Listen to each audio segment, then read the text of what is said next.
Kami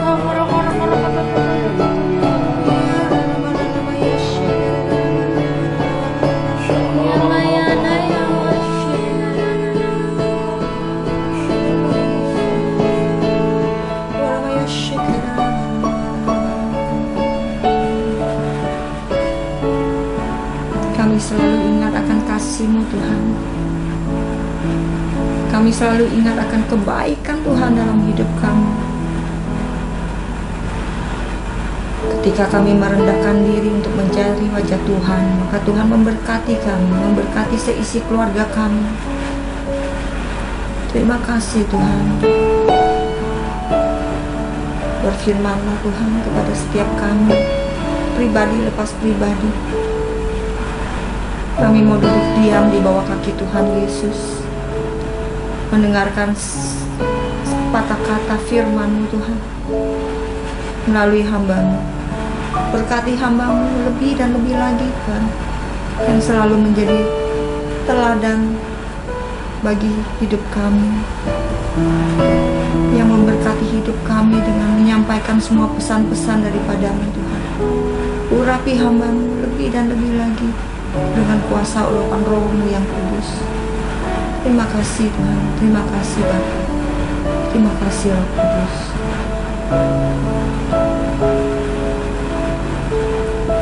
Hidupku bejana kosong, ku siapkan hanya bagi-Mu.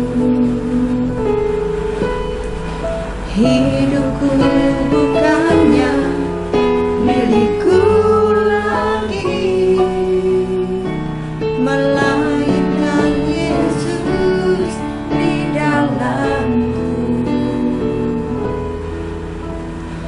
Hidupku bejana kosong, kami mau siapkan hati kami Tuhan.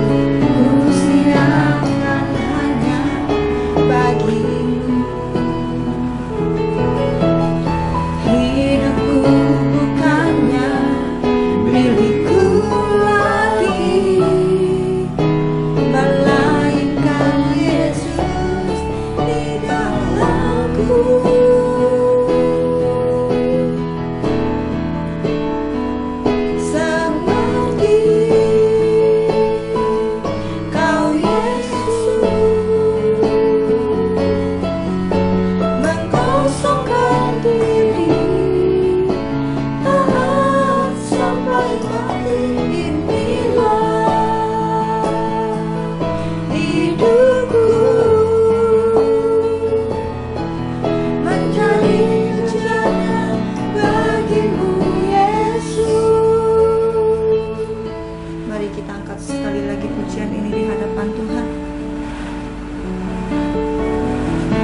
Hidupku bejana kosong, amin Tuhan.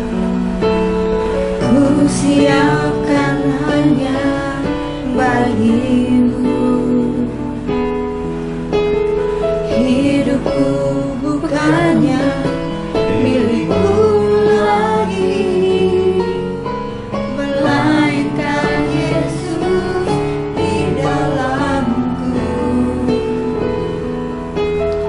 Hidupku bejana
Dan anugerah-Mu ada bagi kami semua.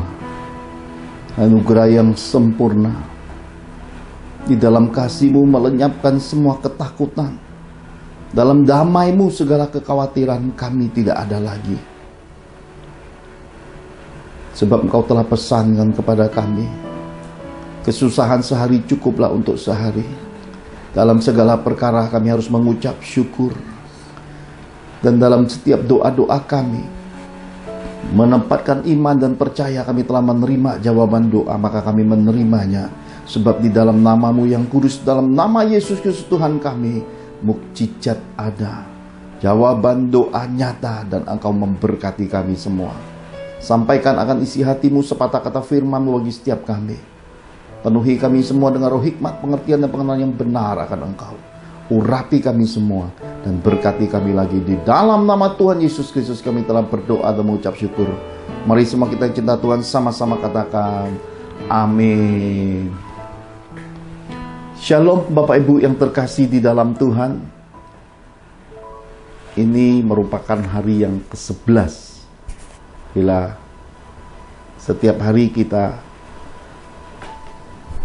diberi kesempatan untuk menyelesaikan bacaan renungan kitab sucinya.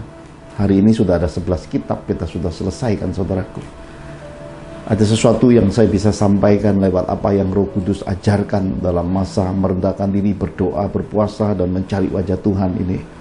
Tapi hari-hari ini kita bisa memahami momen Paskah ini merupakan masa-masa yang luar biasa, karena sesudah Dia bangkit dari kubur, Tuhan Yesus masih punya waktu 40 hari, 40 malam menampakkan dirinya, menyatakan kepada murid-muridnya, menyatakan kepada orang-orang yang mengasihi Dia bahwa Anak Manusia memang telah bangkit, bahwa Yesus Kristus sudah menggenapi semua nubuatan nabi-nabi. Semua yang tertulis di dalam kitab suci sudah terjadi, iya dan amin, saudaraku. Karena itu saya percaya masa-masa ini sangat baik sekali untuk kita merenungkan firman-Nya, mengambil waktu-waktu merendahkan diri, memahami isi hatinya, menangkap kehendaknya, melakukan setiap perintah-perintahnya. Nah, saudara, mari saya mau ajak saudara melihat lebih dekat apa yang tertulis dalam kitab suci, bagaimana murid-murid menanti-nantikan Dia sesudah masa penyalipan, hari kebangkitannya. Tetapi sedikit orang yang baru melihat kebangkitannya, dan kebangkitan itu dinyatakan makin meluas selama 40 hari itu. Mari kita lihat apa yang tertulis dalam kitab suci. Lukas pasal 24, kita akan melihat pesan Tuhan di dalam Lukas 24 ayat 13 sampai 24 terlebih dahulu.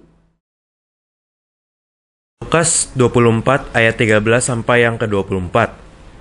Pada hari itu juga 2 orang dari murid-murid Yesus pergi ke sebuah kampung bernama Emmaus, yang terletak kira-kira 7 mil jauhnya dari Yerusalem. Dan mereka bercakap-cakap tentang segala sesuatu yang telah terjadi. Ketika mereka sedang bercakap-cakap dan bertukar pikiran, datanglah Yesus sendiri mendekati mereka, lalu berjalan bersama-sama dengan mereka. Tetapi ada sesuatu yang menghalangi mata mereka, sehingga mereka tidak dapat mengenal Dia.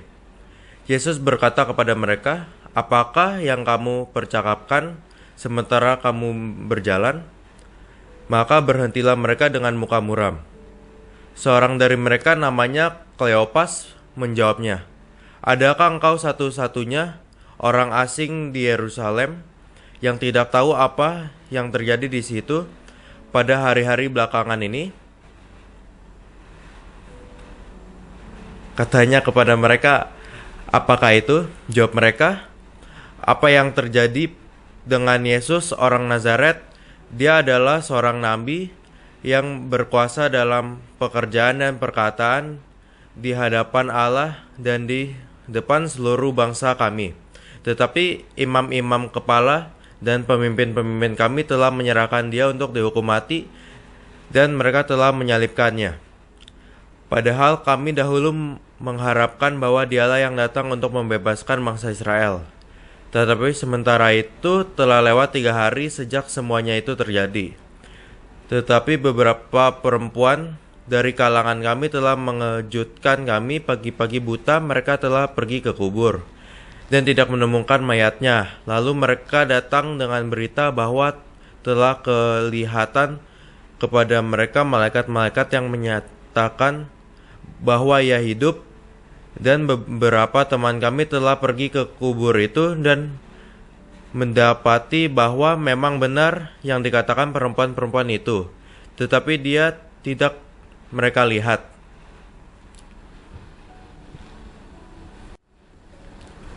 Amin. Saudara terkasih, dua orang murid sedang berjalan menuju kampung yang bernama Emmaus.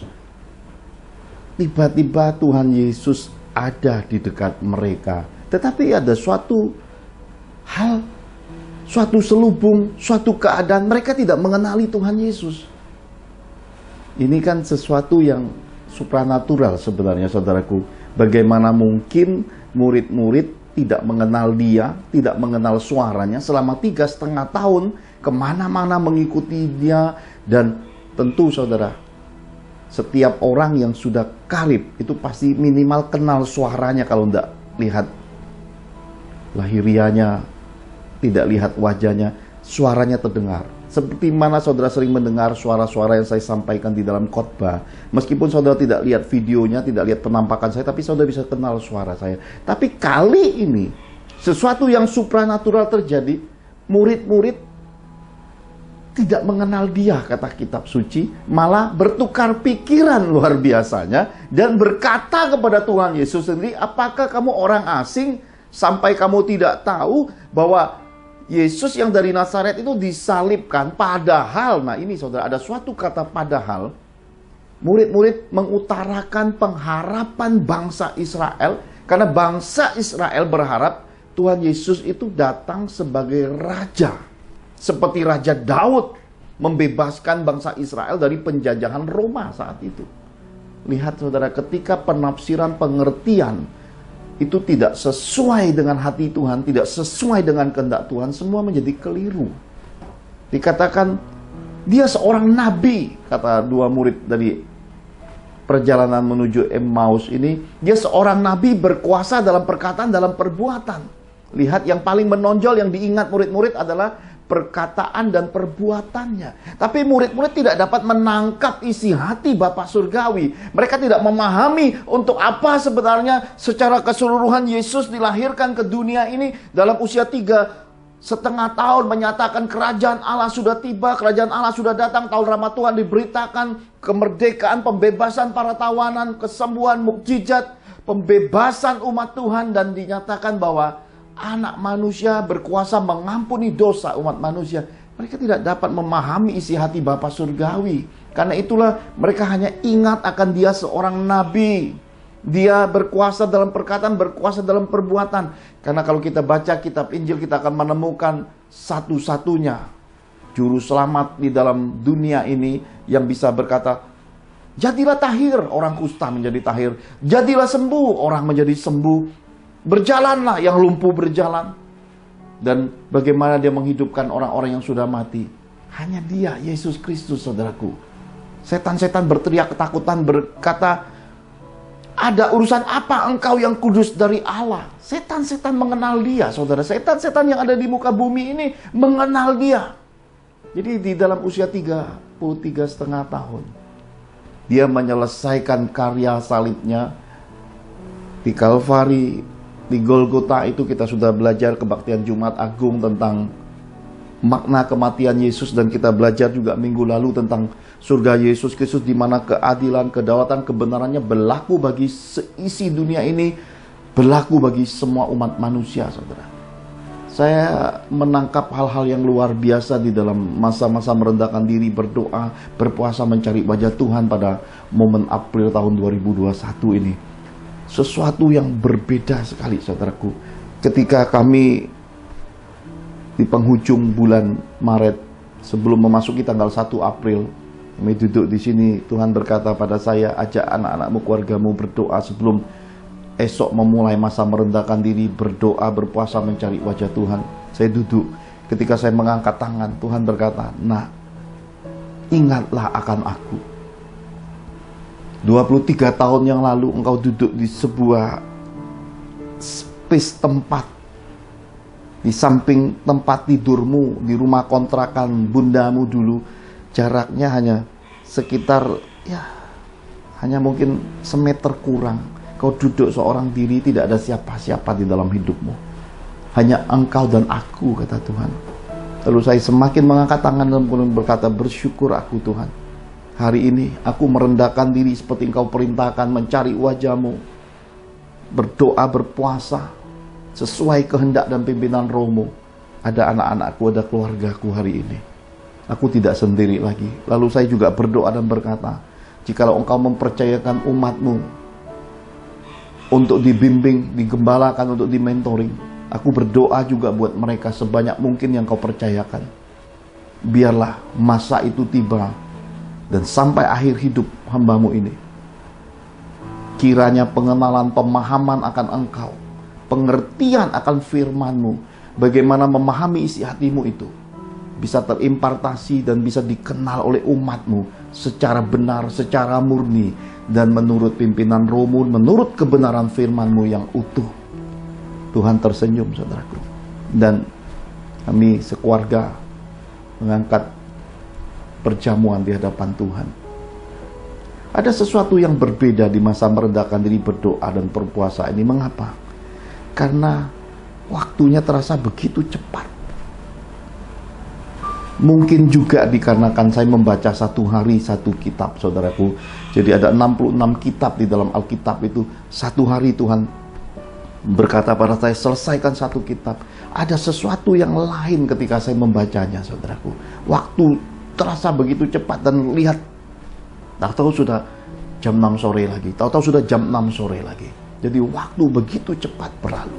Nah, percakapan dua murid menuju kampung Emmaus, percakapan dengan Tuhan Yesus ini sangat menarik. Kita lihat kelanjutannya, saudara, di dalam Lukas 24 ayat 25-31, kita lihat kelanjutannya. Lukas 24 ayat 25-31. Lalu ia berkata kepada mereka, "Hai kamu orang bodoh, betapa lambannya hatimu, sehingga kamu tidak percaya segala sesuatu yang telah dikatakan para nabi. Bukankah Mesias harus menderita semuanya itu untuk masuk ke dalam kemuliaannya?" Lalu ia menjelaskan kepada mereka apa yang tertulis tentang dia dalam seluruh kitab suci, mulai dari kitab-kitab Musa dan segala kitab nabi-nabi.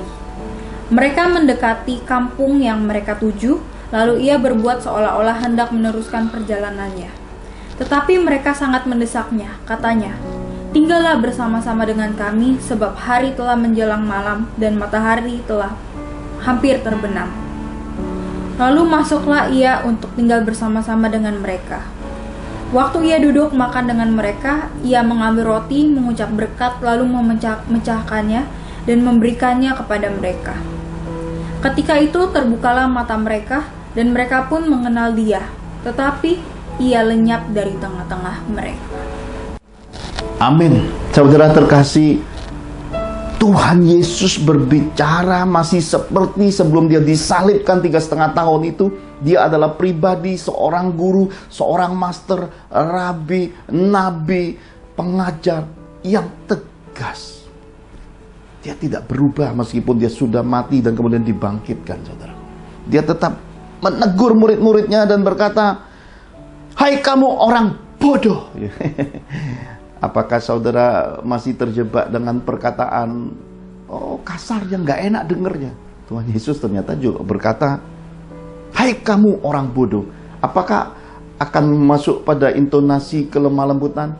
"Hai kamu orang bodoh." Saya rasa Anda ngarang, saudara, kalau berbuat begitu. Mau-maunya kamu hidup menurut apa yang kamu suka dengar, apa yang menyenangkan telingamu. Tapi dari kitab suci dikatakan, "Hai kamu orang bodoh." Ya, ngerti saudara? Bahwa Tuhan sedang menghardik sesuatu yang tidak baik di dalam diri kita, sesuatu yang tidak sesuai kehendak Dia. Dan kalau saudara tangkap dan mundur lagi beberapa catatan kitab suci, saudara akan menemukan, "Nyala engkau iblis." Yang ditunjuk itu Petrus, tapi yang dihardik itu iblis. Tetapi yang tersinggung itu yang mendengarkan dan berkata, "Wah, kasar banget ya." Gitu. Karena inilah pemahaman, inilah yang saya mau saudara pahami, tangkap maksud Tuhan di balik memahami isi hati Tuhan, memahami hati Tuhan sepenuhnya di dalam kehidupan ini, supaya saudara tidak teralihkan. Karena banyak hal dalam hidup ini ketika saudara teralihkan, saudara tidak fokus pada kehendak Tuhannya, maka setan akan merebut semua hal baik di dalam kehidupan ini. Tipu daya, kekhawatiran, himpitan mamon, himpitan kekayaan dunia ini bisa mengalihkan dan membuat pertumbuhan kita mati sekejap. Ada banyak orang mempertukarkan sesuatu yang baik di dalam dirinya, kasih mula-mulanya pertumbuhan imannya, dengan yang disebut dengan kebutuhan, kompromi, melihat perasaan-perasaan, dan kemudian kita lupa bahwa Tuhan itu sanggup mengatur segala sesuatunya di dalam hidup kita. Ya saudara, saya bimbing satu keluarga yang ada di bangsa lain. Dia punya 2 orang putri. Yang bungsu itu kasih karunia-Nya bagus sekali, karena sejak saya mendengar dia berkata, aku mau melakukan firman Tuhan, aku mau lakukan perintah-perintahnya. Tuhan berfirman pada saya, anak ini kasih karunia-Nya besar dan bimbinglah dia. Saya titipkan putri bungsunya ke Bu Angel dibimbing, tetapi kakaknya yang perempuan itu tidak terdengar seperti adiknya, maka kasih karunia-Nya tidak sama, saudara. Sama-sama dilahirkan dari rahim perempuan yang beragama Kristen, tetapi kasih karunia-Nya berbeda. Dan yang terjadi adalah di dalam perjalanan beberapa waktu ini, tepatnya kurang lebih sejak 2020 sampai 2021 ini, Tuhan mulai menunjukkan perbedaan-perbedaan itu. Apa yang terjadi? Adik bungsunya ditipu. Saya sudah pernah bagikan bagaimana adik bungsunya ditipu, kemudian dengan trik-trik, dan adiknya yang hatinya terbuka dan baik hati ini mentransfer uang yang sudah sejumlah nilai mata uang asing, kira-kira di kurs rupiah mungkin 13 jutaan, itu hilang lenyap sekejap seperti itu. Dan ketika papanya menghubungi saya, Tuhan berkata, itu lembah kelam, itu lembah yang harus dia turun untuk naik ke atas gunung kudus Tuhan. Lalu Tuhan menjanjikan dia hal-hal baik. Saya sudah bagikan buat saudara bagaimana dia dapat tawaran pekerjaan dari beberapa tempat sampai bingung memilihnya. Padahal dulu-dulunya ngelamar kemana-mana enggak ada, tetapi setelah lembah kelam Tuhan buka, lembah itu dia masuki, dan hatinya itu ternyata sesuai kasih karunia-Nya, dia berpaut kepada Tuhan, maka terbuka pintu kesempatan. Dan saya dapat kabar bahwa 14 April ini adalah hari pertama dia kerja, dan sesuai dengan tuntunan Tuhan yang saya sampaikan lewat Bu Angel, dia mengambil jalan-jalan tanda-tanda ajaib, bahkan mendapat gaji, dikatakan papanya melebihi budgetnya. Jadi Tuhan menjawab dia, bahkan kehilangan 13 juta itu dijanjikan pimpinan perusahaan yang bijaksana itu akan memberi job senilai itu juga untuk dia kembali uangnya. Jadi dia tidak rugi apa-apa, bahkan setelah dilihat ternyata dari pihak kartu kredit itu mengembalikan semua yang tertipu itu. Jadi inilah hidup. Jangan saudara memotong salib karena kebutuhan. Saudara akhirnya mengabaikan kewajibanmu kepada Tuhan oleh karena sedikit penderitaan, oleh karena sedikit kebutuhan, oleh karena sedikit keinginan keluarga, oleh karena berbagai-bagai kepentingan. Saudara potong salib Yesus di hidupmu, saudara abaikan kewajibanmu. Saudara, orang yang mengabaikan kewajiban di dalam kekristenan, saudara, akan bayar harga di masa depan. Karena itulah untuk ikut Yesus dikatakan harus pikul salib, sangkal diri, ikut Yesus setiap hari, saudara. Jangan sebulan sekali atau setahun sekali baru ingat Yesus. Harus ikut dia, lakukan perintah-perintahnya, lakukan kewajibanmu di dalam apa yang tertulis dalam kitab suci itu setiap hari. Lalu papanya berkata pada saya lagi minggu lalu, kasihan ya, dia kecewa nih kakaknya sekarang. Ya, nah kakaknya sekarang sudah lamar kerja kemana-mana, itu tidak ada respon dan panggilan kerja. Saya melihat ada suatu warna kekecewaan pada papanya. Saya merasakan hati yang tidak nyaman selama beberapa hari. Dan kemudian akhirnya saya ajak keluarga dan saya datang menghadap pada Tuhan. Lalu saya berkata, bukankah tertulis dalam kebenaran firman-Mu, ketuklah, carilah, kejarlah, mintalah. Bukankah segala sesuatu itu juga terjadi menurut apa yang tertulis dalam kitab suci? Ketika engkau hendak menghancurkan Sodom dan Gomora, engkau menemui Abraham, engkau memberitahukannya dan dia bersyafaat. Bukankah ada orang-orang yang kau kasihi yang karib, yang mengasihimu, yang sangat bisa datang kepadamu, bisa memohon sesuatu buat orang lain. Tuhan tersenyum. Dan dampaknya, esok hari Senin, dia dapat panggilan kerja dan akan interview menurut apa yang dia sukai di dalam hidupnya. Jadi kakak perempuan dari gadis bungsu tadi juga beroleh kasih karunia, saudara. Ada hal-hal dalam hidup ini kita pahami dengan hati Tuhan, saudara akan menemukan mengapa Tuhan mengajarkan kita lakukanlah firman dengan segenap hati tanpa memandang oknum rohani, abaikan kebutuhanmu, abaikan kepentinganmu, kecaplah betapa baiknya Tuhan, lakukan firman, izinkan firman itu berbuah dalam hidupmu, saudara. Nah, ini penting untuk kita sadari, karena ketika Tuhan menghadik, betapa bodohnya kamu. Apa yang dimaksud, hai kamu orang bodoh, betapa lambannya hatimu. Apa maksud semua itu? Lihat, kamu tidak percaya segala sesuatu yang telah dikatakan para nabi. Kembali kepada pemahaman kitab suci. Kalau kita nggak baca kitab suci, bagaimana kita bisa ngerti? Kalau kita hanya fokusnya pada khotbah aja kita nggak pernah dengar, bagaimana bisa ngerti? Dengar khotbah aja tidak jamin orang bisa mengerti, karena kalau orang yang khotbahnya kutip sana kutip sini, kemudian pengertiannya sempit dan tidak sesuai dengan hati Tuhan, akhirnya yang saudara terima adalah apa yang disampaikan orang itu bukan murni sesuatu yang luas dan besar, yang sebenarnya masih punya kualitas kapasitas yang lebih besar untuk dirimu. Akhirnya saudara gantungkan imanmu, kekristenanmu pada hamba-hamba. Yang terjadi adalah ya kekristenan yang pencapaiannya hanya setaraf hamba-hamba.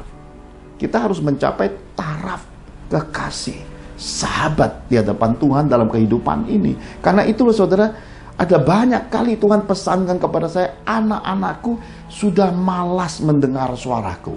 Mereka tidak pernah lagi mendengarkan khotbah-khotbah, pesan-pesan firman, pencerahan firman. Mereka lebih senang melihat gebiar-gebiar. Ya, ada banyak orang dalam kehidupan ini, saudara. Saya beritahu saudara, saudara bisa belajar menemukan di dalam kehidupan ini ketika kekeliruan, kesesatan, kebuntuan terjadi. Kita bisa melihat kebenaran itu terbalik, saudara.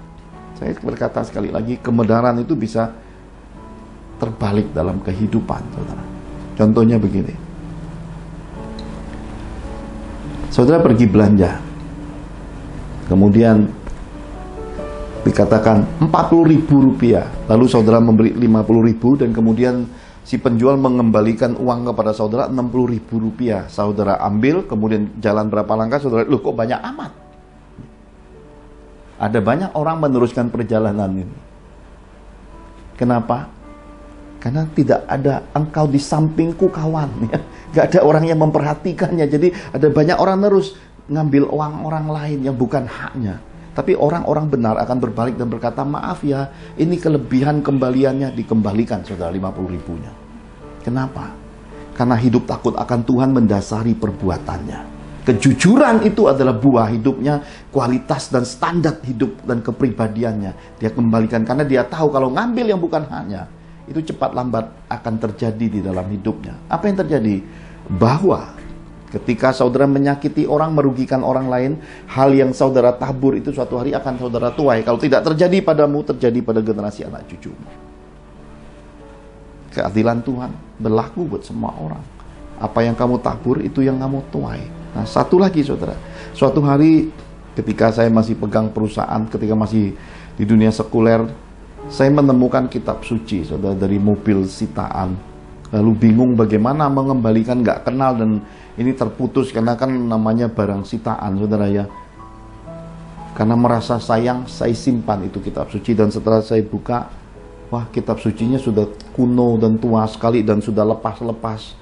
Lalu saya simpan. Dan saya pasangkan di kemudian hari justru yang saya simpan itu sampai hari ini masih ada. Sementara kitab suci yang saya selalu bawa dan pegang itu hilang, saudara. Ya kapasitas setiap orang sudah dijatakan Tuhan. Jadi dalam hidup ini tidak usah saling mendahului. Tidak usah mau melebihi dirimu dibandingkan orang lain. Tidak usah terus menjadi number one dan berusaha kejar number one. Tidak usah. Orang yang terhormat itu pilih duduknya di belakang, saudara. Orang yang terhormat itu nggak pernah mau tampil dan terus kejar-kejar yang namanya kehormatan, puji-pujian manusia. Mereka rendah hati. Karena tidak selamanya kasih itu sembunyi. Kasih itu terang-terangan dan kadangkala dalam hidup dia menegur. Suatu kejadian beberapa minggu belakangan ini, saudara, saya masih ingat, Rehwel dan Sarah tidak ikut. Tuhan berkata pada saya, ajaklah Richie dan Bu Angel makan. Dan ini kebiasaan ini dikenal sama saudara-saudara teman-teman saya di The School of Act, khususnya keluarga Kobudi, saudara. Setiap kali Tuhan memberi saya makanan yang enak, selalu sesudah itu akan ada masa puasa yang berat dan panjang, saudara. Dan kali ini tiba-tiba saya pengen makan cabai, saudara, ya, sambal, lombok, saudara, pedes, kepengen yang pedes-pedes. Lalu saya bilang sama Richie, yuk kita cari yang pedes-pedes. Apa om? Nyari bebek yuk. Kan nggak mungkin ke Surabaya, ya. Surabaya, Surabaya, oh Surabaya. Saya banyak makan bebek di sana selama pelayanan, saudaraku. Dan memang kota itu terkenal dengan bebek gorengnya, saudara. Bebek Pahlawan, banyak bebek di sana, saudara. Tapi di Jakarta tidak kurang bebek, saudara. Bukan roda dua loh ya. Ini bebek sambal, bebek rica, saudara. Jadi saya sedikit intermezzo supaya saudara bisa menangkap maksud-maksud Tuhan dengan cara yang lembut dan menyenangkan dan penuh sukacita. Jadi ini pesan makanan, pelayannya sangat ramah dan menyenangkan dan bercanda dengan saya. Saya senang sekali suasananya dan saya tahu itu adalah pelayanan yang datang dari Tuhan. Pasti malaikat Tuhan diutus dalam rupa pelayan itu. Lalu datang makanannya. Seperti biasa Bu Angel dengan kesukaannya semangkok sayur asem. Richie dapat bebek sambal hijau. Lalu tiba-tiba bagian saya datang, satu potong nasi dengan satu tempe. Bu Angel sama Richie mundur ke kursi belakangnya begini. Loh, Richie berkata, om kok cuma pesan itu? Bu Angel, kok bapak cuma pesan itu? Saya cuma senyum. Saya berkata, biarkan Tuhan yang mengatur segalanya. Lalu pelayannya memandang saya dan tersenyum. Belum pak, lagi digoreng, ya. Karena menariknya peristiwa itu difoto. Bagi saya nggak ada masalah. Sepotong nasi, sepotong tempe. Oke, saya tunjukkan fotonya buat saudara nanti. Oke, nggak masalah buat saya, saudara. Karena kita hidup, tidak hidup dari nasi dan tempe belaka. Ya, manusia hidup bukan dari roti, tapi dari setiap perkataan yang keluar dari mulut Bapa. Perkataan Tuhanlah yang mendasari hidup kita. Sudah gitu datang, wah pelayannya datang bawa makanan, saya senang, kami makan. Dan itu sambal satu mangkok, itu kira-kira 3/4 mangkok saya habiskan sampai Bu Angel bilang, wah Pak nggak salah. Saya bilang, ini momen-momen yang biasanya belum tentu datang setahun sekali. Ini dari Tuhan, dinikmati. Wah saudara sampai keringat ngucur, mana-mana keluar, wah keringat. Dan itu menyenangkan sekali, saudara. Lalu karena senang, saya lihat ada beberapa konselingan lewat WhatsApp. Saya berkata, Bu Angel setir. Saya balas WhatsApp. Di dalam perjalanan, Bu Angel tiba-tiba, agak sedikit tersandung dengan kelakuan orang di jalan. Lalu saya berkata, santai dan sabar sedikit. Tapi Pak, mata saya ini terhalang, ya. Ini nggak bisa lihat. Tiba-tiba roh di dalam saya melonjak keluar dan saya tegur. Saya berkata, stop. Jangan bicara begitu lagi. Itu tidak dikenan Tuhan. Saudara tahu apa yang terjadi? Saudara pernah lihat cempedak? Cempedak yang dibuka dalamnya tidak isi, kemudian ketika ditarik malah busuk lagi. Itulah suasana mukanya Bu Angel malam hari selepas makan bebek goreng itu. Mukanya manyun loh. Kayak cempedak yang nggak ada isinya, saudara. Lalu Richie sekarang sudah bukan Richie yang dulu kencing di celana, ya saudara ya.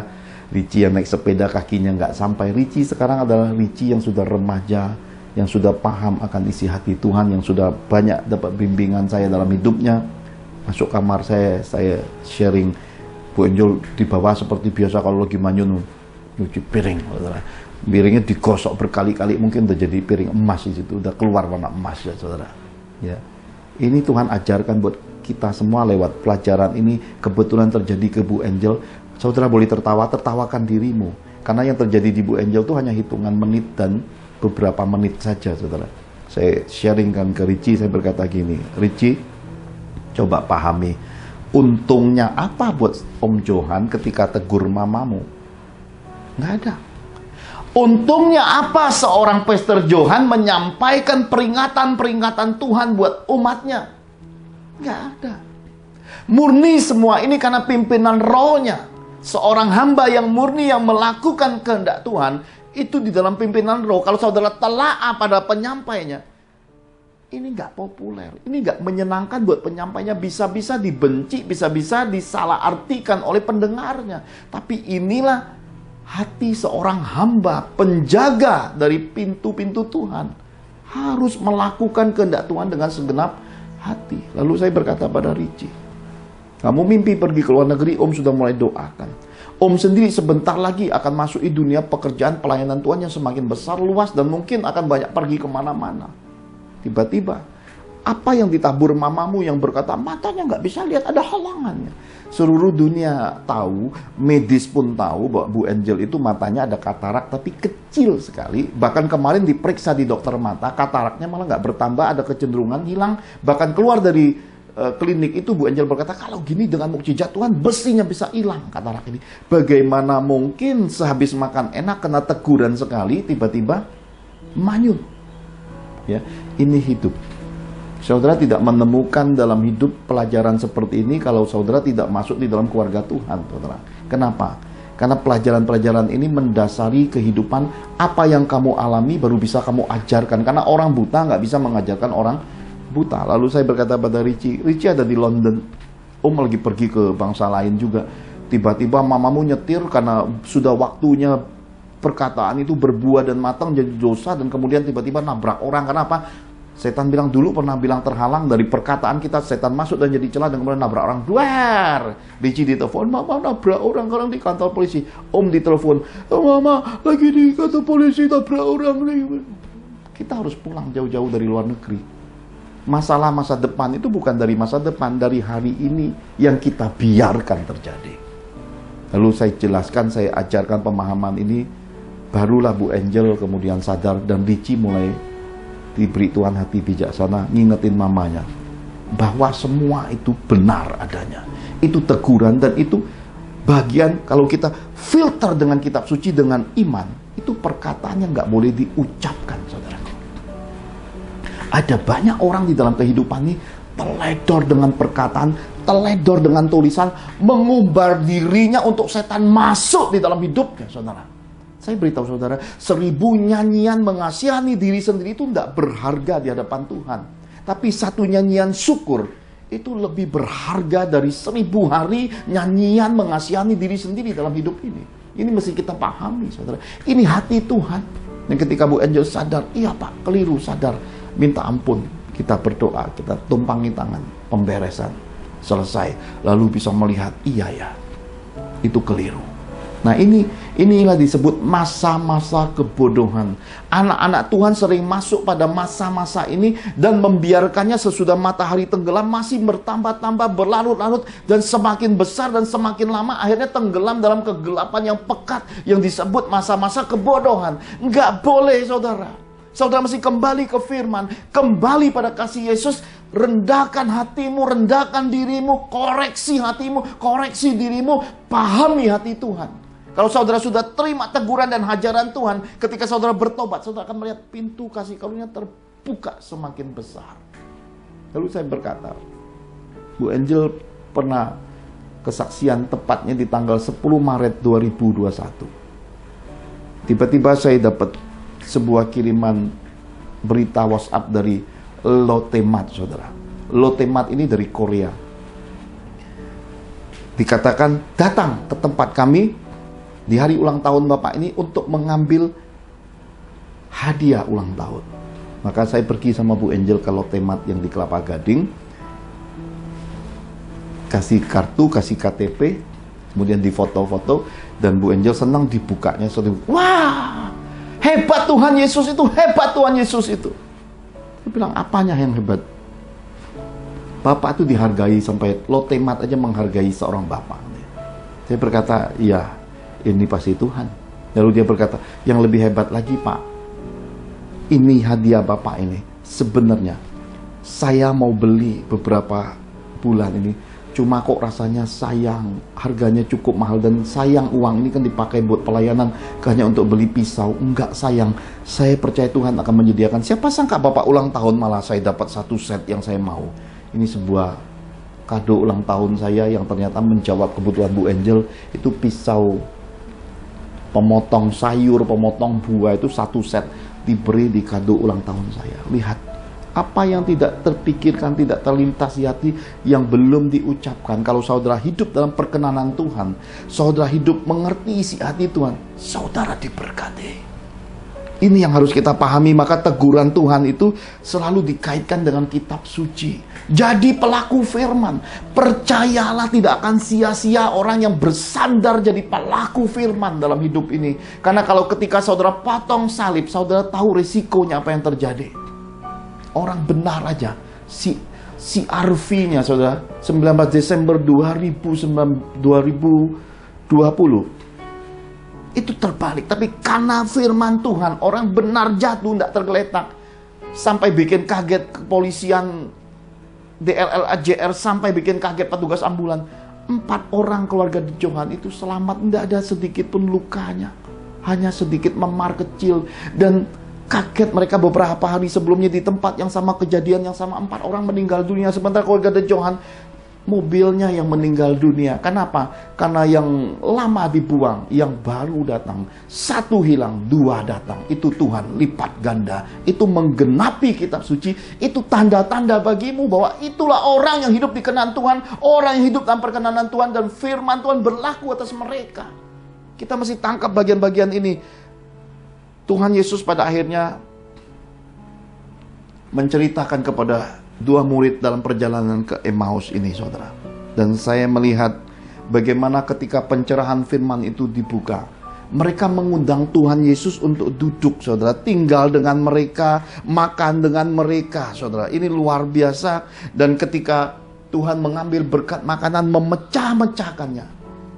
Saya percaya bukan satu kebetulan kalau Tuhan kehendaki saya memecah-mecahkan roti lewat Zoom dengan anak-anak rohani dan orang-orang yang memang belum bisa ibadah offline di gereja-gereja Tuhan. Siapapun itu, kita bersaudara. Siapapun itu, kita punya gereja Yesus Kristus yang sama. Mari satukan hati. Karena ketika dia memecah-mecahkan roti dan memberikannya pada mereka, kitab suci berkata, ketika itu terbukalah mata mereka dan mereka pun mengenal dia, tetapi ia lenyap dari tengah-tengah mereka. Lihat, Tuhan bisa lenyap padahal lagi makan minum. Lihat, kesempatan-kesempatan berharga Tuhan dalam hidup seseorang harus saudara pahami. Dan ketika dia ada di dalam hidupmu, jangan saudara usir keluar. Jangan saudara dukakan rohnya. Jangan saudara potong salibmu dan kemudian abaikan kewajibanmu. Ketika hatimu menjauh oleh karena engkau berhitungan dengan Tuhan, saudara sedang memadamkan api roh. Saudara sedang menghancurkan cinta Yesus, cinta mula-mula di dalam hidupmu, saudara. Jangan. Lihat Sakius, dia mengambil dari perbekalan, dari kasnya, membagikannya pada orang miskin, lalu mengutarakan isi hatinya, memproklamirkan pertobatannya. Siapa di antaramu yang aku rugikan, aku ganti kali ganda. Lihat, orang yang ketemu Yesus tidak akan pernah lagi menghargai mamon di dalam hidupnya. Mereka tidak lagi diperhamba dan cinta uang, tapi mereka jadi tuan atas uang, mereka jadi tuan atas mamon, dan mereka percaya Tuhan akan mengganti semua hal yang telah mereka lakukan dalam ketaatan melakukan firman dan kehendaknya. Saudara, saya ajak saudara lihat sambungannya lagi. Lukas 24, kita sambung 32 sampai 35. Injil Lukas 24 ayat 32 sampai dengan yang ke-35, demikian Tuhan berfirman. Kata mereka seorang kepada yang lain, bukankah hati kita berkobar-kobar ketika ia berbicara dengan kita di tengah jalan dan ketika ia menerangkan kitab suci kepada kita? Lalu bangunlah mereka dan terus kembali ke Yerusalem. Di situ mereka mendapati ke-11 murid itu. Mereka sedang berkumpul bersama-sama dengan teman-teman mereka. Kata mereka itu, "Sesungguhnya Tuhan telah bangkit dan telah menampakkan diri kepada Simon." Lalu kedua orang itu pun menceritakan apa yang terjadi di tengah jalan dan bagaimana mereka mengenal Dia pada waktu Ia memecah-mecahkan roti. Amin. Amin. Saudara terkasih, murid-murid berkata, bukankah hati kita berkobar-kobar, saudara? Saya percaya, tidak setiap hari, tidak setiap waktu hati yang seperti ini bisa kita temukan. Karena itulah setiap orang punya mesbah-mesbah pengalaman di dalam Tuhan, punya mesbah-mesbah keajaiban di dalam Tuhan, punya mesbah-mesbah ingatan di dalam Tuhan. Saudara, ketika saya membaca kitab demi kitab itu, saya menemukan hati Tuhan di dalamnya. Ketika saya baca kitab Kejadian, saya melihat hal-hal yang wow. Bagaimana dikatakan Tuhan menyesali. Tuhan menyesal atas semua ciptaannya. Dan dengan keadaan menyesal, Dia menghancurkan, melululantakkan seisi dunia. Kitab suci berkata, semua mata air itu terbuka, tingkap-tingkap langit terbuka, saudara. Dan air itu menutupi semua bumi ini, saudara. Dan Dia menemukan Nuh, generasi orang yang karib, tak bercacat, bergaul karib dengan Dia.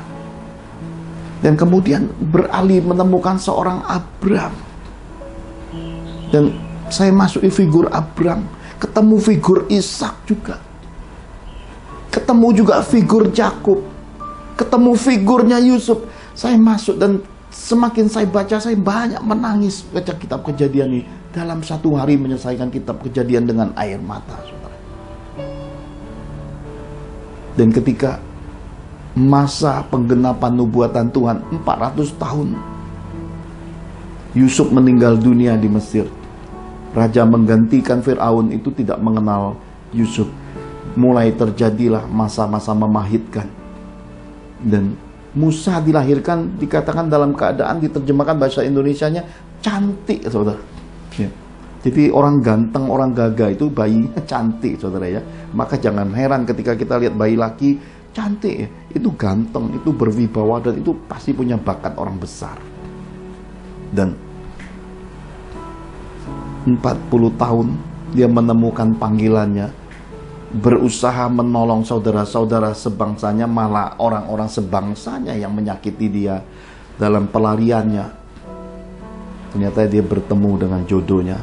Dalam pertemuan dengan jodohnya, dia menemukan semak belukar berapi. Semak belukar yang penuh dengan api itu memanggil dia. Dan di situ dia mendengar suaranya. Kalau saudara baca, saudara akan menemukan Tuhan begitu kenal seorang Musa, menyebut namanya dengan karibnya, saudara. Saya waktu baca, saya kaget sekali. Dan bagaimana ketika saudara masukin kitab Keluaran, saudara akan menemukan mukjizat-mukjizat keajaiban. Ternyata yang mengeraskan hati Firaun itu Tuhan, demi mempertunjukkan kuasa kemuliaannya bagi umat pilihannya. Ternyata itu pun gak mempan, saudara. Karena selalu kita ini hidup dalam kelemahan. Selalu pertengkaran yang terjadi dalam perjalanan di padang gurun itu urusan kebutuhan, urusan makan, urusan ekonomi, saudara. Urusan yang selalu menjadi penghalang orang datang dan menuju perjalanan ke arah Gunung Kudus Tuhan. Selalu masalah lahiriah, kebutuhan jasmani. Selalu orang-orang sekitar kita yang bersungut-sungut menghancurkan perjalanan, menghancurkan misi, menghancurkan visi, menghancurkan panggilan hidup seseorang, saudara. Saudara harus hati-hati pada titik ini. Berdirilah teguh jadi seorang raja, imam, dan nabi dalam kehidupan. Karena itulah dia menciptakan Adam yang pertama, Adam pertama yang jatuh. Oleh karena itulah dia juga dilahirkan jadi Adam kedua, Adam yang melengkapi, dan karya penebusannya kita hari ini pelajari sama-sama. Jadi kalau saudara terlahir sebagai seorang pria, jadilah pria Allah dalam hidupmu. Richie bercerita pada saya, Om, Aku setelah dengar khotbah kesaksian Om tentang Tuhan memerintahkan Om selama ada di dunia sekuler sebagai profesional, orang yang punya jabatan sampai general manager itu adalah seorang yang jujur. Aku merasa Tuhan berbicara kepadaku. Karena Richie ini sedang dilema saat itu. Dia berkata, Om, aku ini sekarang dibayar grup-grup besarnya kuliner. Bahkan perusahaan-perusahaan besar di luar kuliner pun sekarang pakai jasa aku. Dan aku ini udah mulai dibayar, Om. Karena cukup besar bayarannya, saudara. Berapa? Tanya sendiri ke Richie, saudara. Ya, saya nggak ngikut. Atau tanya Bu Angel lah, kan kelihatan. Karena saya juga nggak ngikutin urusan persepuluhannya Richie. Itu urusan Bu Angel yang ngurus, saudara. Dan saudara, saya nggak tahu berapa persepuluhan saudara karena saya nggak ngikut. Yang ngikut tuh Bu Angel. Jadi saya nggak pernah pusingkan soal uang dan mamonnya. Lalu Richie berkata, aku rasa tanggung jawab, Om. Kenapa? Karena aku nge-review yang like, yang view itu nggak sebanyak orang-orang luar sana, tapi kok aku terus dibayar. Lalu saya beri pemahaman ke Richie begini, Rit, bagi Tuhan kualitas lebih utama. Yesus itu beri makan 5.000 orang, tetapi yang jadi murid-murid yang di-mentoring cuma 12 orang. Akhirnya hilang satu, dikembalikan lagi 12 orang. Matias menggantikan Yudas Iskariot jadi 12 orang. Oleh karena dia melihat 12 orang ini perlu satu kesempurnaan lagi, dia ambil Saulus, diubahnya jadi Paulus. Orang yang berjumpa pribadi, meskipun semasa Yesus ada, dia tidak ada pada hitungan dan pilihan itu, tapi oleh kasih karunia Tuhan datang menjumpai dia pribadi, membutakan matanya dari keadaan buta, dicelikkan dan kemudian dipakai sampai akhir hidupnya, sampai Trifontin kepalanya dipotong jatuh, peng keluar mata air Trifontin itu Paulus. Lalu Richie berkata, iya Om. Saya berkata, orang membayar kamu itu orang-orang yang sudah skala hebat, yang sudah punya iklan di TV, di majalah-majalah, diakui dunia. Mereka sudah pelanggan setianya banyak. Yang mereka cari di Richie yang dia bayar adalah cara kamu menulis konten, mereview produk mereka, dan itu dia tidak temukan di mana-mana, tapi ada padamu. Richie berkata, oh gitu Om, saya ajarkan ilmu kehidupan lagi. Jadilah seniman Tuhan, jadilah seperti Yesus Kristus. Kamu mau lukis seperti apapun, kalau dalam dirimu seninya hidup, orang bayar. Kamu jual 500 juta, 5 triliun, orang nggak akan nawar. Boleh nggak 50 ribu? Nggak kelas di sini, jangan datang ke sini, dan nggak mungkin datang ke sini. Nggak level. Demikian juga pelayanan ini, saudara. Nggak semua orang sanggup mendengar, nggak semua orang sanggup untuk membaca dan meresapi apa yang ditulis dan diperintahkan, apalagi diajak doa puasa. Nggak populer. Tetapi, saudara, inilah maestronya yang punya, Yesus Kristus kita yang punya. Saudara menyelaminya, saudara akan tanpa sadar masuk di kedalaman Yesus. Dan saudara mulai bisa membedakan isi hati Tuhan lewat beragam khotbah-khotbah. Saudara bisa melihat perubahan keluargamu, perubahan dirimu. Tak perlu banyak orang untuk mencapai kemuliaan Tuhan. Bahkan Gideon aja hanya butuh beberapa ratus orang, beberapa puluh ribu suruh pulang. Ya. Lalu Richie sadar dan berkata, benar Om. Lalu saya berkata, perdalam lagi. Kalau untuk masalah kuantitas volume, itu masalah cuma corong-corong promosi, ya, bisa dijangkau lewat mana-mana, tapi kualitas itu tidak mudah dan tidak bisa sekejap dibentuk. Itu bawaan, itu talenta. Tiba-tiba sesudah pengajaran dan pelajaran itu ke Richie tiba-tiba mengalami lompatan follower, ya, sekejap. Ternyata Richie itu dipromosi sama seseorang yang sangat-sangat terpandang, orang yang sangat-sangat ternama di dunianya. Tiba-tiba dia menemukan tulisan Richie, mereview dan mengcapture tulisan itu, masuk pada komunitasnya dan berkata, ikuti blog ini. Richie itu tiba-tiba lagi tidur, besok pagi bangun tuh, naik followernya. Kalau Tuhan mau ngangkat seseorang, kalau Tuhan mau mempromosikan seseorang, dia punya cara. Saudara nggak usah khawatir. Anak-anak kita sama, nggak usah jual murah. Aku ini nggak usah ngamen jual diri rendah, nggak usah. Daughter of Jerusalem di dalam kamar, pangeran kodok di luar lagi dimatangkan. Nggak usah khawatir. Ya, Pak Johan punya iman sampai titik itu. Kenapa? Karena saya ngalami, karena saya melihat semuanya, saudara. Tidak usah khawatir. Beberapa waktu ini ketika saya sedang mandi, Tuhan tersenyum ke saya tersenyum kepada Tuhan. Dan kemudian saya duduk, Tuhan berkata, nak, banyak ya keturunan-keturunan yang gak punya anak, setelah berjumpa engkau, aku berkati punya anak. Saya bilang, iya Tuhan. Di dalam satu perjalanan anak kami bercerita, si Ko itu, proyeknya lagi banyak loh. Kan kemarin tantenya, cicinya kan bilang, setelah di tempat usahanya diberkati Johan, banjir rezeki, lagi melimpah-limpah. Ada lagi kelimpahan lain yang nggak tersoroti. Kenapa? Saat itu dia minta saya melayani kakaknya dan kakak iparnya yang problem keluarga. Ketemu saya cuma minum es teh manis ya, Bu Angel ya. Es teh manis melahirkan mukjizat, punya anak kembar ya. Kembar anaknya, saudara. Kembar, 2 anaknya lahir langsung. Hal-hal yang seperti ini menjadi hal biasa di dalam pelayanan saya, dan bukan sesuatu yang wah. Tapi di luar sana, ya ini cuma masalah-masalah bagaimana Tuhan menempatkan sesuatu yang tersembunyi dan berharga itu. Tidak semua orang bisa ketemu, saudara. Ya, jadi betapa berharganya saudara kalau saudara masuk pada dimensi hal yang berharga ini, saudara temukan dan ada di keluargamu. Hari ini ternyata menjadi satu family di dalam Tuhan. Jagai semua ini. Jangan pertukarkan dengan kebutuhanmu. Jangan potong salibmu demi sesuatu yang dibalik perasaan-perasaan. Jangan. Karena saya temukan di dalam pelajaran-pelajaran kitab suci itu, orang Israel nggak pernah nawar apapun yang Tuhan perintahkan. Dan ini satu hal yang bisa saya sampaikan. Ketika Nadab dan Abihu, anak-anak Harun mempersembahkan api asing, api Tuhan datang, terbakar angus. Nadab, Abihu terkapar dalam keadaan terbakar. Saya tiba-tiba merasakan hati Harun. Saya tiba-tiba merasakan hati saya sendiri ketika Tuhan berkata, pergilah kelilingi kota demi kota, pulau demi pulau, satukan gerejaku biar mereka terima apiku, dengar suaraku, biar mereka kembali pada kasih semula. 3,5 tahun kemudian istri saya meninggal dunia. Di tempat ini saya berbaring ketika anak-anak saya, Yuel dan Sarah, tidur di pembaringan saya.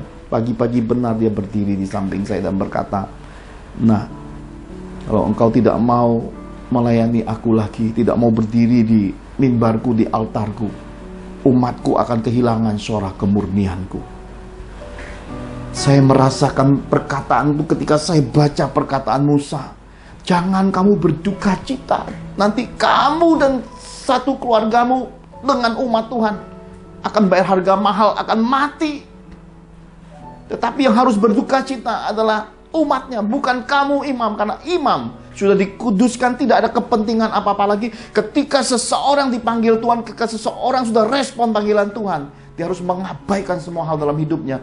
Fokus jadi imam. Di kemah pertemuan itu, jaga minyak pengudusan Tuhan itu, jaga minyak urapan itu, jaga api roh, jaga hati Tuhan itu. Lakukan dengan tepat perintah-perintah Tuhan. Saya baca hal-hal itu, saudara.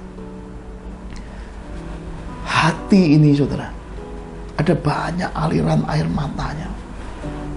Dan kemudian saya juga merasakan bagaimana sulitnya masuk pada dimensi perjanjian lama. Saudara tahu, anak domba umur 1 tahun, kambing, lembu itu disembeli, darahnya ditampung, harus ditumpahkan. Berapa banyak umat berdosa yang harus bayar korban penghapus dosa, korban bakaran untuk menyenangkan hari Tuhan. Berapa banyak darah yang harus dilepas dari binatang-binatang itu.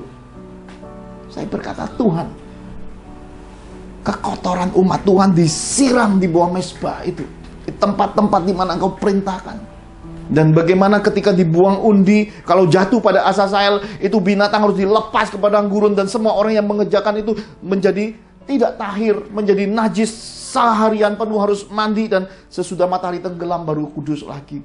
Saya bilang, kerepotannya yang begitu banyak itu, ternyata cukup engkau datang menyerahkan dirimu di atas kayu salib dan it is finished. Saya menemukan semua itu di dalam Yesus Kristus Tuhanku. Saudara,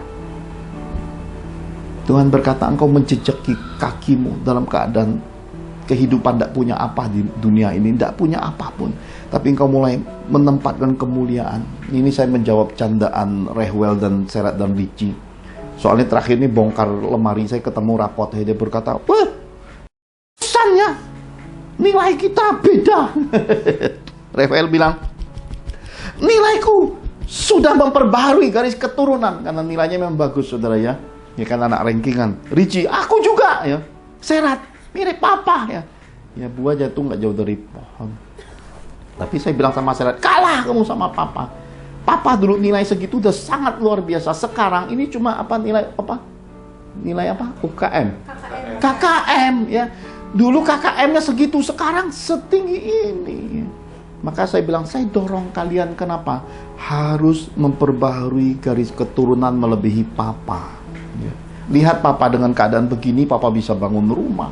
Papa bisa hidupin kalian, bisa kuliah. Dan bisa hidup jadi orang benar sampai hari ini. Kalian nanti yang giliran mendidik cucu papa. Saya bilang begitu. Dan perjalanan-perjalanan hidup kami ini isinya sharing, counseling, dan juga bicara nama Tuhan dimanapun, saudara. Ya. Hal-hal beginilah yang perlu kita lakukan di dalam kehidupan kekristenan ini. Kekristenan dimulai dari harta pusaka keluarga kita. Lalu saya bilang sama anak-anak, jangan khawatir. Tuhan sudah berfirman, berjanji, pegang firman janji Tuhan, yang lain abaikan. Jangan lihat kiri kanan pembanding, abaikan kebutuhan, fokus pada Tuhan aja. Nanti yang lain-lain Tuhan tambah-tambahkan, melebihi apa yang kamu perlukan, melebihi yang kamu minta, Dia akan beri dalam hidupmu pada waktunya nanti. Jadi ketika kita menemukan semua ini di dalam kehidupan, itulah hati yang dirasakan dua murid di Emmaus berkobar-kobar itu. Nah saudara, kita lanjut lagi. Ada beberapa bagian lagi kita harus lihat di dalamnya. Lukas 24 36 sampai 43. Lukas 24 ayat 36 sampai 43.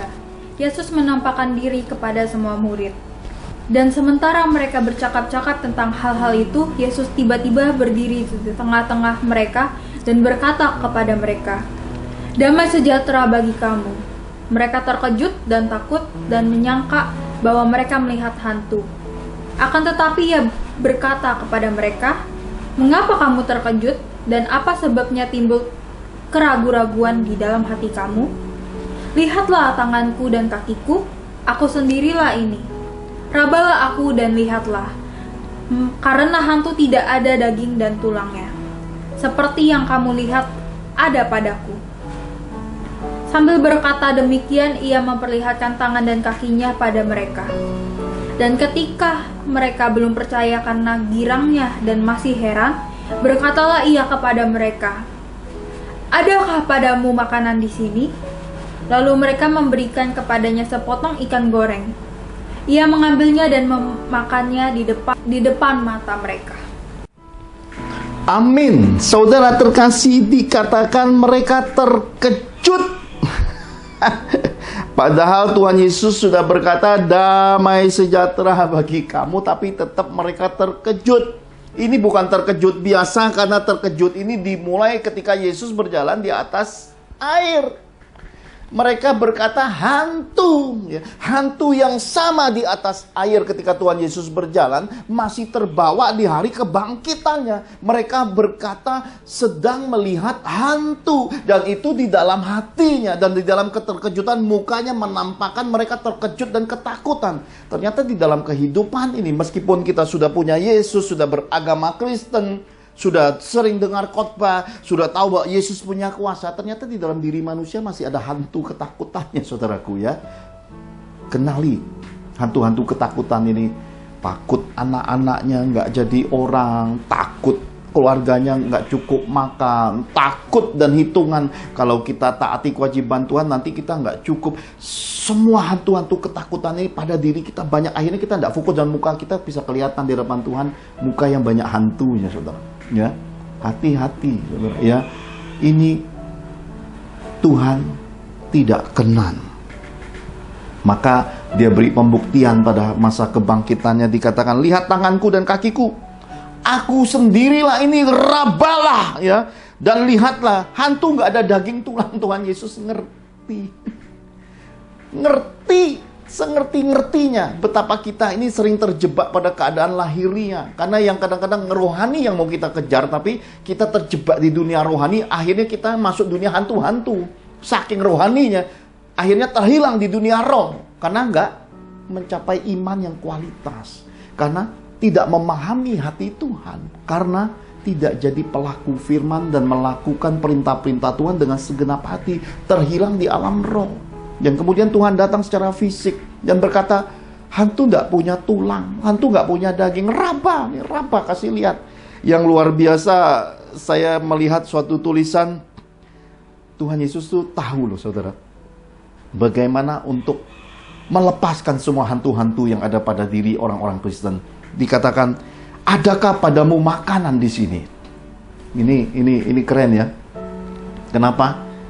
Yesus bangkit nanyain soal makanan. Kalau saudara baca kitab suci, saudara akan menemukan masa-masa kebangkitan Tuhan Yesus ini, murid-murid pakai untuk kembali ke manusia lama. Oleh karena manusia nggak tahan nunggu, manusia itu nggak punya kemandirian, manusia itu senang nebeng iman, nggak sanggup hidup jauh dari orang-orang yang diurapi Tuhan. Mereka nggak tahan kesunyian, mereka kembali ke manusia lama. Sedikit aja celah terbuka, mereka berhitungan sama Tuhan. Sedikit aja waktu diberi Tuhan sebenarnya untuk menenangkan hati, dipakainya untuk kembali kepada kebiasaan manusia lama, kembali ke hobinya, kembali lagi ke sifat-sifat manusia lamanya, kembali ke hal-hal duniawi, kembali lagi jadi orang-orang melo, ya. Padahal dulu dicuri sama setan, dicuri sama dunia, berapa banyak kekayaan dirinya, kekayaan hartanya, kekayaan yang pada dirinya dicuri-curi karena dia jauh dari Tuhan. Dan ketika dia dekat sama Tuhan, diberi kesempatan untuk melihat kesendirian. Nah, dia hitungan sama Tuhan. Itu manusia, saudara. Itu manusia kerdil, itu manusia lama. Itu manusia yang tidak tahu budi di hadapan Tuhan, saudara. Lakukan perintah Tuhan, hukum-hukum Tuhan dengan segenap hati. Maka ketika Tuhan berkata, adakah padamu sepotong ikan goreng? Jadi Tuhan minta apa yang ada padamu. Ada nggak? Ada nggak? Ikan mewakili berkat. Ikan itu diumpamakan sebagai suatu simpanan kekayaan. Karena ikan itu yang muncul di dalam 5 roti 2 ikan. Ikan itu perbekalan kemana-mana. Ikan itu keuangan. Diminta sepotong ikan goreng yang sudah siap, yang engkau simpan, yang kau taruh di tabunganmu, yang kau taruh di depositomu, yang kau taruh di berangkasmu, yang kau jadikan logam mulia. Tuhan berkata, adakah padamu? Diminta Tuhan hari ini. Berani kan, relakah kita menyerahkannya? Dia mengambilnya. Tuhan mengambil kepunyaan kita. Dan kalau murid-murid tidak menyerahkan yang diminta Tuhan, saya percaya hari ini nggak akan ada gereja, saudara. Kenapa? Kebangkitannya akan sia-sia ketika murid-murid berkata, nggak ada apa-apa. Seperti masa 5.000 orang, kita nggak cukup lah beli banyak makan, karena yang dihitungnya duitnya, iketannya, hitungannya, logikanya. Pokoknya nggak cukup, nggak bisa. Kalau kita tidak pernah kembali pada ketaatan karena iman, kalau kita tidak berani hidup oleh iman, hidup berdasarkan iman, dan menaruh pengharapan di dalam iman kepada Tuhan Yesus, maka nggak akan pernah jadi apa-apa dalam kehidupan ini, saudara. Jadi pertukaran, sekali lagi, ketaatan itu Tuhan minta dan kita serahkan dengan segenap hati. Kita dengar suaranya, kita serahkan. Dan ketika kita berani memberi tangan kiri, tangan kanan tidak tahu. Dan ketika kita melakukan ketaatan, hanya terfokus pada Tuhan dan tertuju pada Tuhan, baru revival terjadi. Breakthrough, terobosan iman, terobosan kehidupan, terobosan itu terjadi. Ini anugerah Tuhan buat kita. Mari kita lihat sambungannya. Lukas 24 ayat 44 sampai 49 bagian yang terakhir. Injil Lukas 24 ayat 44 sampai dengan yang ke-49, demikian Tuhan berfirman. Ia berkata kepada mereka, inilah perkataanku yang telah kukatakan kepadamu ketika aku masih bersama-sama dengan kamu, yakni bahwa harus digenapi semua yang ada tertulis tentang aku dalam kitab Taurat Musa dan kitab Nabi-Nabi dan kitab Mazmur. Lalu ia membuka pikiran mereka sehingga mereka mengerti kitab suci. Katanya kepada mereka, ada tertulis demikian, Mesias harus menderita dan bangkit dari antara orang mati pada hari yang ketiga.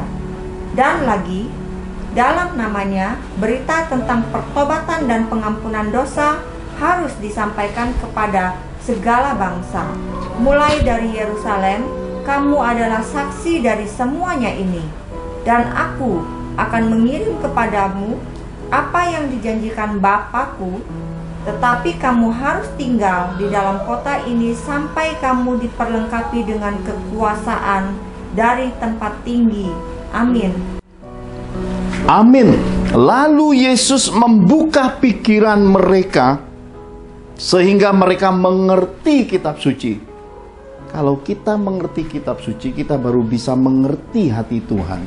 Kalau kita nggak pernah baca kitab suci, jangan harapkan ada pengertian. Karena baca, merenungkan, melakukan, baru dapat pengertian. Dapat pengertian, baru bisa menangkap hati Tuhan, saudaraku.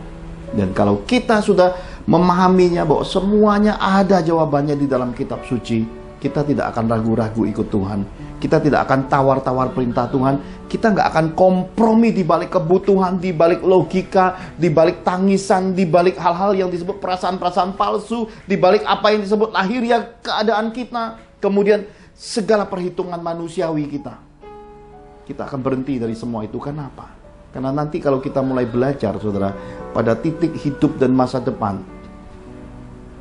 saudara akan menemukan pelajaran Ayub. Buat apa, saudara, semuanya? Ayub punya teman, sahabat yang bagus, anak-anak yang bagus dan berbakti, bisnis yang diberkati. Pagar kasih karunia Tuhan diangkat sekejap habis. Hidup kita sama. Kalau nggak hidup dalam perkenanan Tuhan, saudara pertahankan apa, itu juga yang dihancurkan setan. Apa yang saudara anggap kurang, itu juga yang akan mendera saudara semakin kurang. Saya sudah lihat di dalam kekristenan ini ada banyak kejadian dan pembuktiannya, saudara. Saya tidak akan sebutkan satu persatu, tapi saya ingin memberi saudara sebuah pemahaman. Yang menjadi bagianmu, saudara ambil. Yang bukan bagianmu, jangan saudara ambil. Yang menjadi kewajibanmu, saudara kerjakan. Yang bagian hakmu nanti kalau dicuri setan, tetap akan Tuhan kembalikan. Jadi nggak usah khawatir. Semua dalam kehidupan kita ini dalam anugerah, kedaulatan, dan keadilan Tuhan yang luar biasa, saudaraku. Baru-baru ini Bu Angel dapat sebuah kiriman berita, Bu, minta alamat, saya mau kirim berkat makanan. Lalu Bu Angel cerita saya, tiba-tiba Tuhan berkata pada saya, makanan itu mintakan izin untuk dikirimkan kepada anak-anak rohanimu yang sedang terkena virus corona COVID-19. Bu Angel berkata, kok Bapak tahu ya? Saya bilang, tahu apa? Ini memang mau dikirim buat orang-orang yang terkena COVID. Loh, kita kan nggak kena COVID sekeluarga. Berarti Tuhan tahu ini punya Tuhan. Lalu, saudara, Bu Angel minta izin pada yang mau ngirim berkat makanan dan beri alamat dan dikirim. 2 anak rohani, 1 di kota Bandung, 1 di Bekasi menerima kiriman berkat ini. Saudara, kalau saudara masih belum bisa menangkap hati dan kasih Tuhan, saya nggak tahu dengan cara apa lagi. Kalau semua kebaikan Tuhan sudah dialirkan, saya nggak bisa paham lagi. Kalau saudara hal kecil saja nggak setia, bagaimana bisa lanjut di dalam perjalanan kekristenan ini? Suatu kali juga kami bawa berkat makanan lah.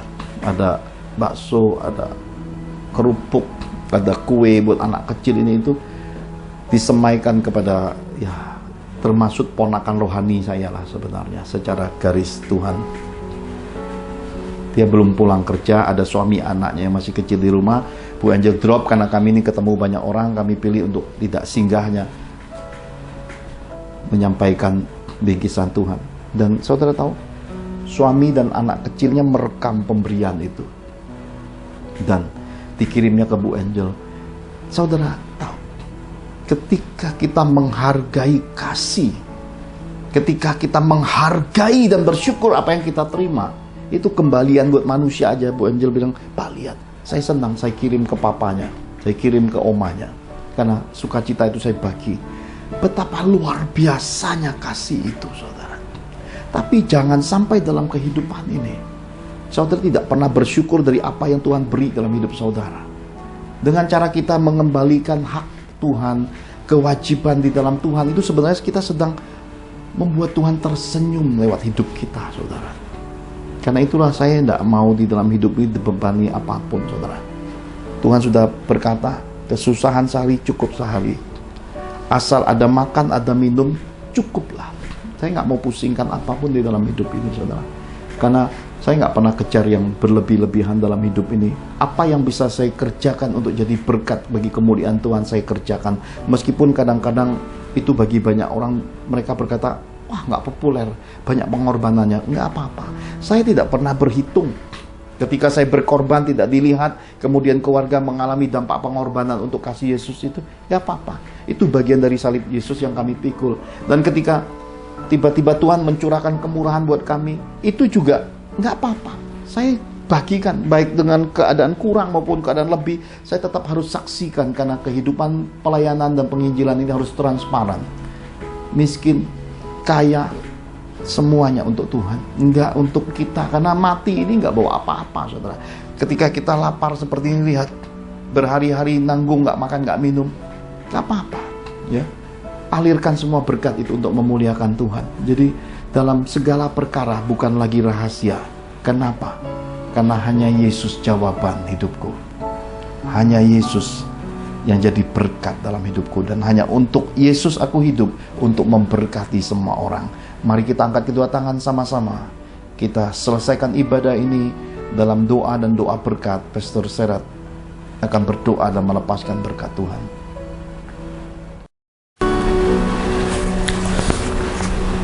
Saudara-saudara terkasih, kita telah selesaikan ibadah hari ini dengan pelajaran roh tentang mengerti hati Tuhan.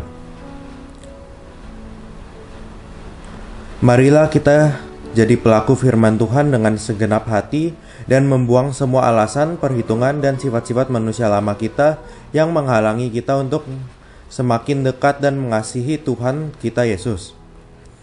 Mata kita semakin terang, iman kita semakin suci, dan hari-hari kita fokus untuk hidup melakukan kehendak-Nya. Mari kita angkat kedua tangan kita untuk sehati, sepakat, dan seiman dalam nama Tuhan Yesus menerima berkat-berkat Bapa Sorgawi. Demi otoritas Bapa Sorgawi terbukalah tingkap-tingkap langit dan disediakannya benih-benih terbaik dalam kehidupan. Diberkatinya hidup kita. Apa saja yang kita kerjakan dibuat Tuhan berhasil, para malaikatnya diutusnya melindungi hidup kita dan melindungi keluarga kita. Perbekalan makanan kita disediakannya, berkat keuangan kita dilimpahkannya, brankas dan rekening bank kita diisi Tuhan dalam limpahnya. Dalam kemuliaan Bapa, dalam anugerah Tuhan Yesus dan persekutuan Roh Kudus, kita terima semua berkat Tuhan ini. Sama-sama kita katakan amin. Amin. Tuhan Yesus memberkati.